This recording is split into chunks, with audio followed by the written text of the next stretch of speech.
Let's jump right in. How does it feel to be bringing the show here to London MCM Comic Con? Yeah, that's the most exciting. I mean, from London, it's home, so to bring it here is really, really exciting. Yeah. For anyone who hasn't caught the first couple of episodes yet, I'm kicking us off just with what the show is all about and where it fits into the universe that we already know and love. The show is all about us guys trying to make it in sixth form at A-levels, but also trying to deal with all the Archon energy breaking down the walls of time and space that the Doctor has left behind, and basically dealing with all the aliens coming through and trying to survive and do our exams and navigate love and teenage years and everything. It's pretty cool. Yeah. Pretty cool. Great. So, what can people expect when they've had 2 episodes? What's to come, kind of, for the rest of the series? I think a lot more character development as well. You've had a taste of the characters, and now you really see like their family life and how their relationships with each other and their relationship with the tear and the monsters that are coming through are developing, and the skills that they are developing as well. I think maybe just for each of you, could you just start by telling us a little bit about your character and the journey that they're individually on this season? I play April McLean, and she's one of the 5 students at Coll Hill. She shares a heart with their arch nemesis Corachinus, who is the leader of the Shadowkin. So she's a really good girl, and then starts to toy with the dark side. Ooh, the dark side. I play Tanya, who is 3 years younger than the others, but she's moved up into sixth form because she's smart. Throughout the series, you just sort of see her attempt to navigate being young amongst older people, trying to define herself, because obviously she could be the young one or the smart one, but she just wants to be her. And you see that journey, and also being young and having all this stuff thrown at you, because you forget that she's actually really 14 is really young to be fighting monsters. Charlie is the literal fish out of water. He's pretty much, he's a new kid on the block. He's an alien. He's trying to find his way. He's very socially inept, as you would be, not knowing what humans are all about. He's trying to learn his place and what to do, really, but trying to find his humanity throughout the series. I think it's really nice for him. I love him. It's cool. We love him. I play Ram. He's a student at Coll Hill, and he's a cool, caring young man. He's very driven, very passionate, into football. He comes from a religious background. His background's Sikh. His parents are strict, but not as strict towards him. You know, they let him be a little bit more free, have some cool haircuts and stuff. But there's something that happens to Ram in the first episode that sort of shifts his life around forever, and throughout the season he's just sort of trying to find himself and who he was at the beginning of the season. So Play Matesh. It's Charlie's love interest in the show, and he's just trying to find love in a cold world. So far, that's all I can give you. Much like. And how does it feel to be bringing more ethnic and cultural diversity to the Who universe? Because there have been some critiques that Doctor Who has been severely lacking in diversity. Yeah. Critiques from the internet, myself, the general public. So what does that mean to the two of you?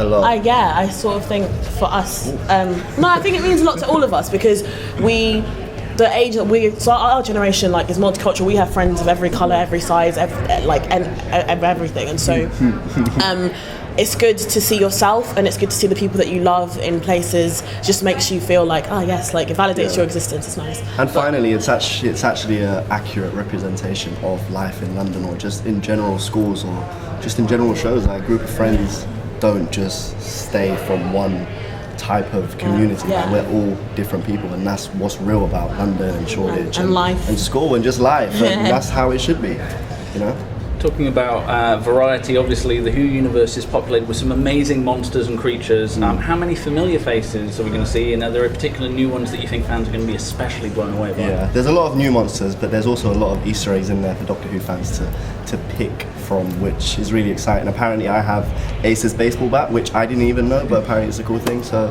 there's a lot of Easter eggs for I think Doctor it's Who super fans. cool. All the monsters they're new, and it's like you have a new show, new monsters. And I think because class, it's in the Doctor Who family, but it's very much its own show. her monsters are scary. Yeah, they're terrifying. Yeah, and also I've had nightmares. There's some Watching unsuspecting some monsters, and it's not everything is as it seems. Yeah, which is really exciting. What sort of fan reaction have you had? I mean, I know that the show's quite new, but do you feel like, especially with representation, do you feel like it's making a difference already? Yeah, it's so nice. Like at the premiere of the show, it was nice to have sort of girls coming up to me and being like, "Oh my god, it's so nice that you're in it." Like that's like career made. Like I can quit now. Like, Please. but no. Yeah, I think people just love the show. I think people just love the truth of the show, and whether that's because of who we are and what we look like, or just because of the amazing writing, it's just people just love it. And so yeah, it's gone down well so far. It's been, Hope it no, continues. even not for me. I see a tweet from Shannon, who plays April's mum, because obviously there's a lot of topics and a lot of representations, even like disabled representations in the show. And Shannon, who plays April's mum, is obviously disabled in real life, and she got a message from a disabled fan who was like really little kids, overwhelmed yeah. by Yeah. seeing that representation on TV. So already like the reactions have been really, really positive. So yeah, we're doing something right, I think. People have reached out to us, and we've had nothing but love Yeah. so far, which is so nice. And especially when you've worked so hard on something, and you know, it's in our hearts, and we care so much about it. I'm just so glad that everyone else feels the same. The same, yeah. Loving the love. Were you all big Who fans before you became involved in the series? We was all very familiar with the show. I became a fan when I got cast for Class, I must admit, and I've watched the first 3 seasons, and I completely understand why people love the show so much. So yeah.